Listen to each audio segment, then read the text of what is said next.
Muy buenas. Hoy nos vamos a convertir en auténticos detectives. Vamos a coger la lupa y a descubrir cómo hacer hablar a los números. Venga, que empezamos a desvelar las herramientas clave de todo detective de datos. A ver, hoy en día es que estamos literalmente nadando en un océano de datos.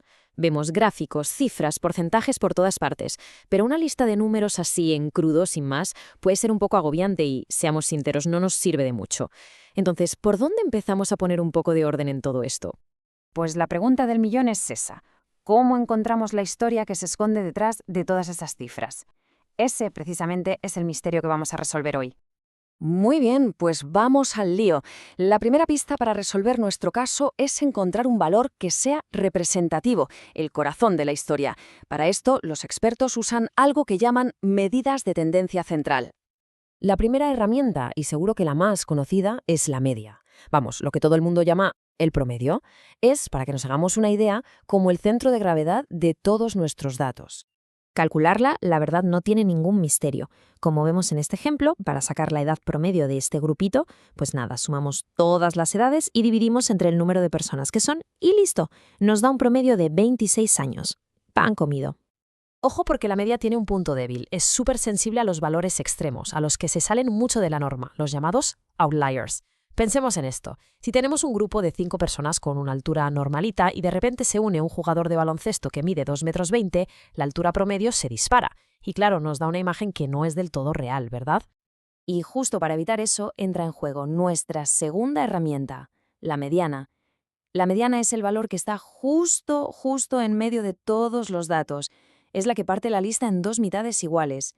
Digamos que es el verdadero punto intermedio, al que no le afectan los extremos.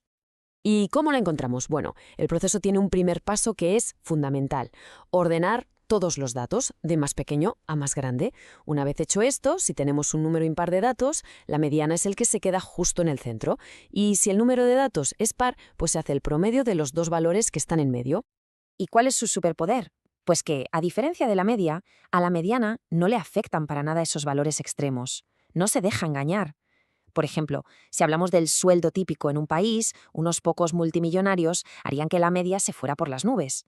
La mediana, en cambio, nos daría una idea mucho más fiel a la realidad de la mayoría. Pasamos a la tercera herramienta de nuestro kit, la moda. Y esto es súper fácil. La moda es simplemente el valor que más se repite. Responde a la pregunta de ¿qué es lo más popular o lo más común? Y ojo, que a veces hay una sola moda, pero otras veces puede haber dos, y entonces se llama bimodal, o incluso más. Si lo vemos en un gráfico de barras, es que no hay duda. La moda es la barra más alta. Así de sencillo. Es una forma súper visual y rápida de ver cuál es la opción o el resultado que gana por goleada. Venga, pasamos a la siguiente fase de la investigación.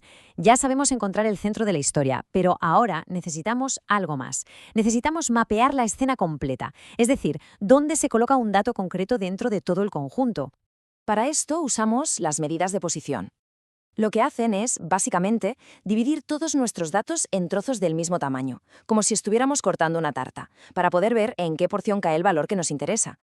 Y claro, esta tarta la podemos cortar de varias maneras. Los cortes más habituales son los cuartiles, que la dividen en 4 partes iguales. Si una nota de examen está en el primer cuartil, pues significa que es mejor que el 25% de las demás. Pero si necesitamos más precisión, podemos usar los deciles, que dividen en 10 trozos, o ya para el máximo detalle, los percentiles, que dividen en 100. Son solo formas de situar un dato con diferentes niveles de detalle. Ya casi lo tenemos, pero un buen detective sabe que no basta con saber dónde está el centro o la posición. Nos falta la pieza final del puzzle: medir la dispersión. Es decir, ¿las pruebas están todas muy juntitas o cada una está en una punta? Y aquí viene el momento... ¡Ah, claro!